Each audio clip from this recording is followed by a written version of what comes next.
Hey everyone, Elisa with Jots Designs. In this video, I'll be doing a resin pour with silicone oil, and I'll be using this tabletop, or it might have been a door, I'm not quite sure what it was, but it's been in the garage for years, and I decided to use it for this project. And I took my orbital sander with some 220 and 180 grit sandpaper just to clean it and get it smoothed down. And I taped off the back edges with painter's tape to make sure that I can easily remove the drips later on. And then I used this Bear's Premium Plus Paint and Primer paint, and it's colored black. And I did 2 light coats over the top and the sides, and I use a hair dryer to dry each coat just to save some time. So I've got Clearcast 7050 resin for the main layer of this. It's a 2-to-1 ratio resin, 1 part hardener, 2 parts resin. I've got Rez Midnight Black and Angel White pastes, as well as light turquoise and teal pastes, and then also Purple Rain and Sapphire Blue, and then also Rez Copper Metallic Powder and Mayron Gold Powder, and then Canary Yellow paste as well. Then I decided I didn't have enough colors and made some of my own. I used the Canary Yellow and Black Cherry paste together for the first one, the Black Cherry and Nemo paste for the second one, and then Black Cherry and Sassy Red for the last one. And then for the effects, I'm going to be using some 3-in-1 silicone oil, and I just picked that up at Walmart in the hardware store. I wasn't sure what I was going to be doing exactly, so I pretty much just grabbed all my clean silicone tools and some little toothpick contraption I made and some other wooden sticks as well.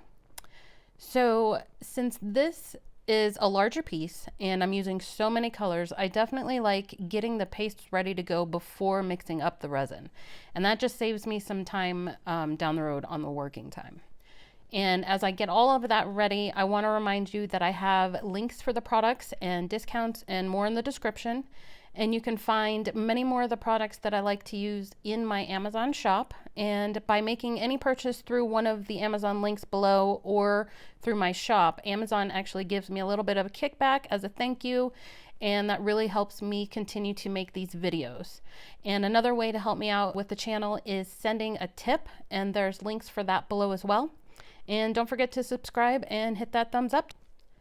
All right, so as I'm getting all of this mixed up, another note, I did save the powders for last, and that's just because with powders, I personally like to add the powder on top to make sure I'm adding the right ratio that I want for the amount of resin that I'm using. So I put the black down as a base, and then I'm just basically layering the colors all in on top of each other. And it's kind of a hot cold kind of a theme. So I'm keeping all the reds and the warmer colors on that curly Q, squirrely thingy there.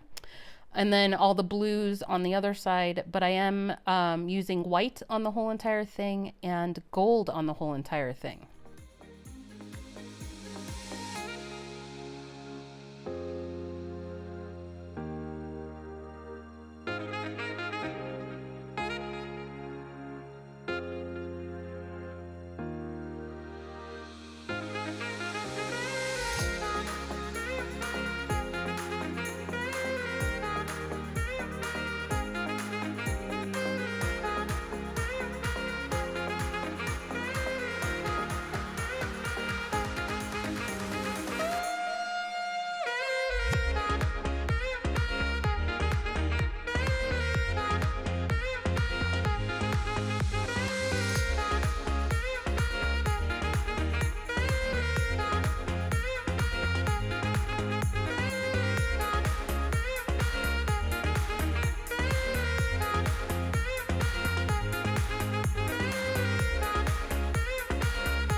And as you can see, some of the lines are a little bit squiggly that I went over them, and that just helps with some other effects as the silicone works.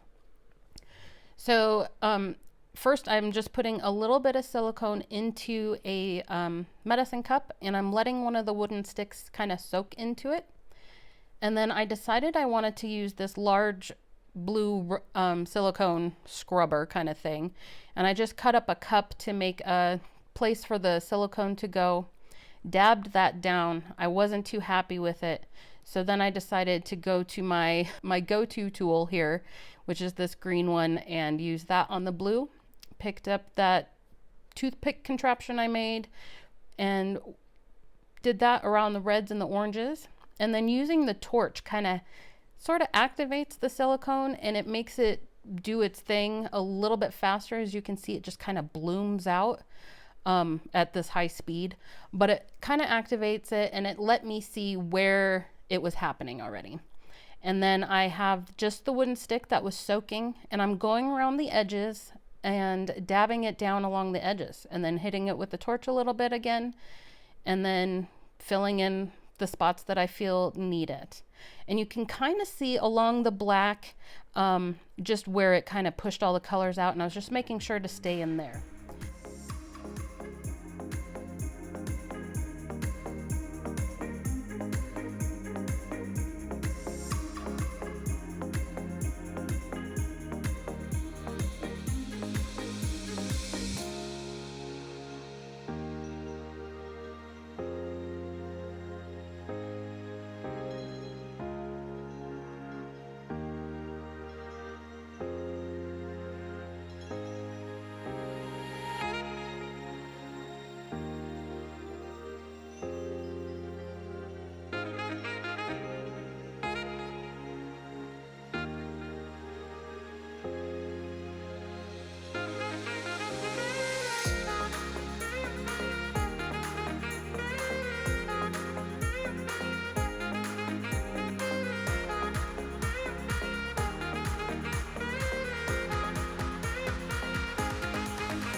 And then I pulled out any stray hairs and gave it a quick torch, make sure any random big bubbles were popped and all the silicone oil was mostly activated there.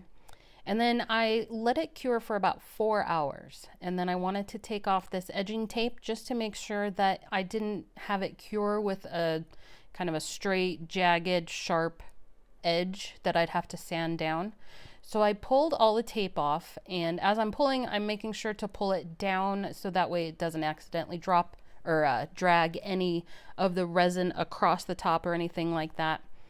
And then I grabbed the heat gun and made sure that I warmed up the edges nice and slowly, but that way it softened the resin enough. Not that it'll flow over, because there wasn't enough resin on the whole entire piece for it to be flowing over, and it was pretty set up already, but just enough to soften that edge so that way it wouldn't be sharp and it would be more rounded and easier to sand and less sanding overall.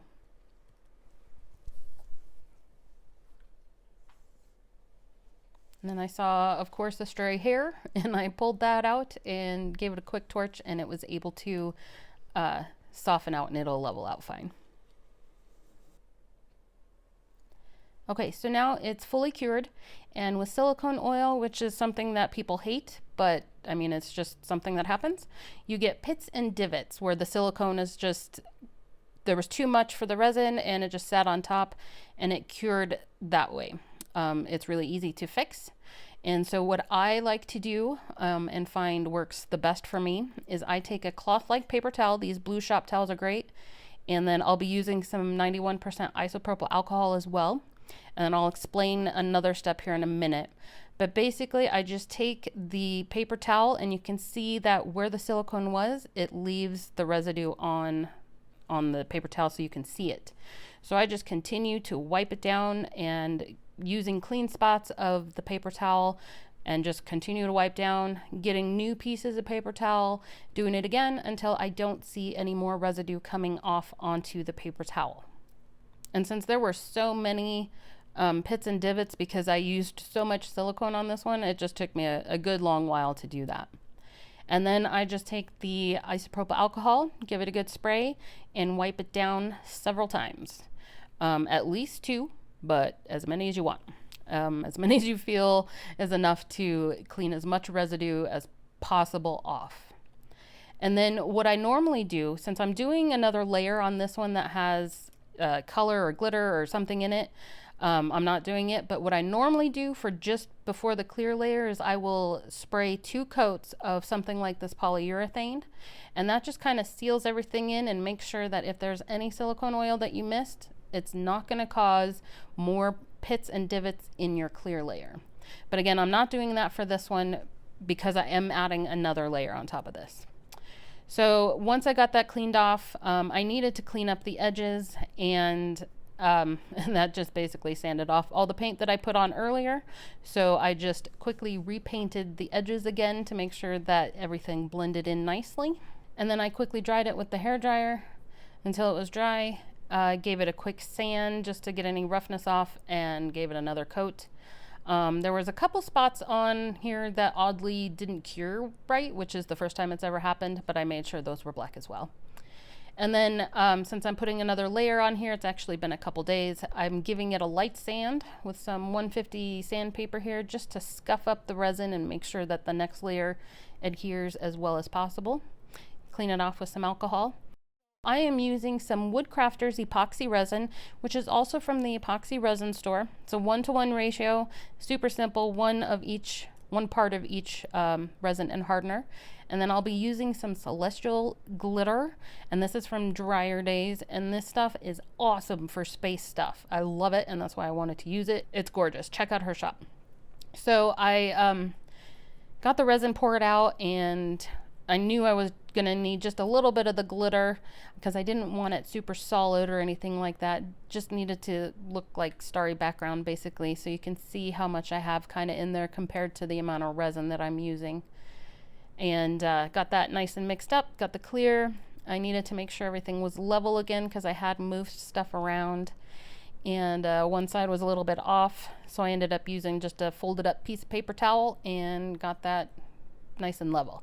I wanted to make sure that all the glitter stayed where I put it and all the clear stayed where I put it, so you want to make sure your stuff is level, otherwise it's just going to kind of slide off one side.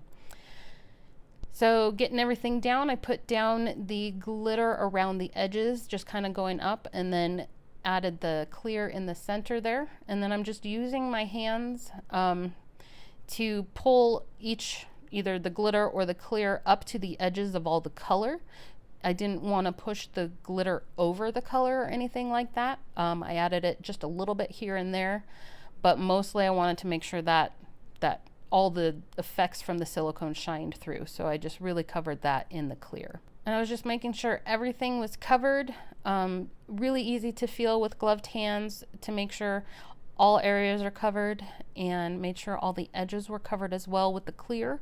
I didn't want a whole lot of glitter on the edge. Some ran off, and that's okay, but I just wanted to make sure everything was covered, and that way it cured nicely down the edges as well. And then once I got that all good and covered and spread around, I gave it, I popped all the bubbles with the torch and made sure that was good to go, and then let it cure. And I did notice, again, I didn't spray it with that polyurethane, so I did have a couple pits come through. Just a couple, not many, and I was checking with the paper towel to see if I had any silicone residue that came through, and I actually didn't. So this time I wasn't worried about having to cover it with the polyurethane. I knew it wasn't going to pit because nothing came up. It was good to go. So basically all I did with this one is I made sure that it was good and clean in case there was some silicone, just in case. And I made sure to rub those down, but then I did give it a nice little scratch up with the 150 sandpaper, and then cleaned it again with the alcohol. And you can see that how that Celestial just kind of glitters in the back, and it so looks like you're looking right up into the night sky. Okay, so I need to get this covered in a clear layer, and I'm just using the Woodcrafters again. And honestly, I'm using it because I have it and I need to use it. It's starting to get a little bit on the older side, so I wanted to use it up, and I didn't have enough of the Clearcast 7050, and I wanted to save that for other projects. It's a really good clear resin, but it has a much shorter working time, so keep that in mind. And it does create quite a bit of bubbles too, especially if you mix it quick like I do a lot of times with the clear layers. But easy to pop the bubbles out, and I just made sure I did that. made sure there were no hairs or anything. And then I used a food tent to cover it to make sure that any of the stray pet hairs that are all over my house didn't get into it. And I did double check it just a couple times just to make sure, and it was pretty good to go. All right, so now that it's finally cured, I need to take all the tape off and take the drips off. Just heat up the drips with the heat gun, and you don't want to, you know, if it starts smoking, just pull back and go to the other area. But it should be fairly easy to pull the tape off. Painter's tape does like to rip, I have found, but it's definitely one I like to use a lot. And then if it does, you can easily use a knife like this just to pull up those little bits. If it starts to give you any trouble as it's coming up, seems to get a little bit more difficult, or that the resin is hardening, just warm it up again and go for it again. So I'm just pulling up all the tape on the edges because it was stuck down pretty good along that inner edge there. And then just going around and heating it up and pulling it off and getting it all cleaned up.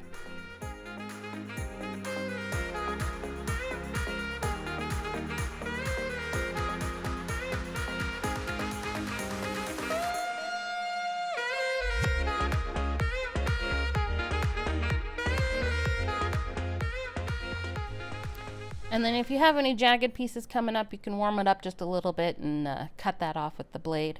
And then I just take a fingernail file and make sure that all the edges are nice and even with the back and that they're not sharp, because you still can get some sharp pieces even if you are using some tape. And then just blew all the dust off with my airbrush there. And then I need to hang it, and I wanted to make sure that this piece could go basically either way. I was going to let the owner, the new owner, decide which way she wanted to hang it. So I'm using 2 strands of the picture frame wire here, and the little eye screw. It didn't want to go in. The wood was super solid, so the screw itself didn't want to just go in by hand. So I'm using this little hand drill and making a little hole for the eye screw to go into. And I ended up having to get a couple different pairs of pliers just to help me make sure it was all the way in. And I did measure from the edge to make sure that they were even. And I put that on basically the top and the bottom there. And then with the picture wire, it's pretty simple. Stick it in one side with a little bit of a tail, and you twist that tail around the main piece, and then pull it across and pull it fairly tight, and then twist it around.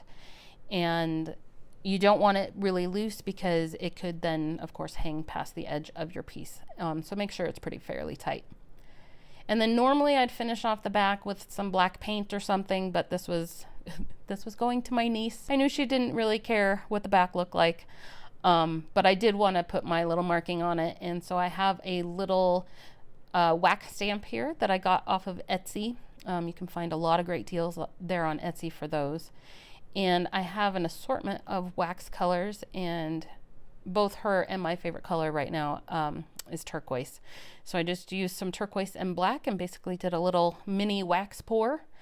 And you want to make sure your stamp is facing the direction you want it to be facing, and let it sit and kind of cool down before you take it off. And then once it is cool, really only takes about a minute or so, it'll just easily pop off, and there you go.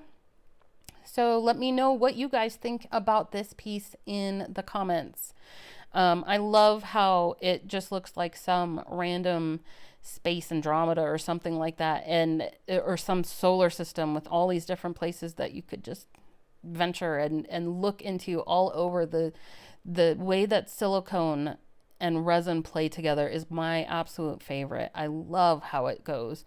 And there's so many different things you can do with silicone. If you haven't already, definitely check out my the video that I have on different ways to apply silicone. There's a link below.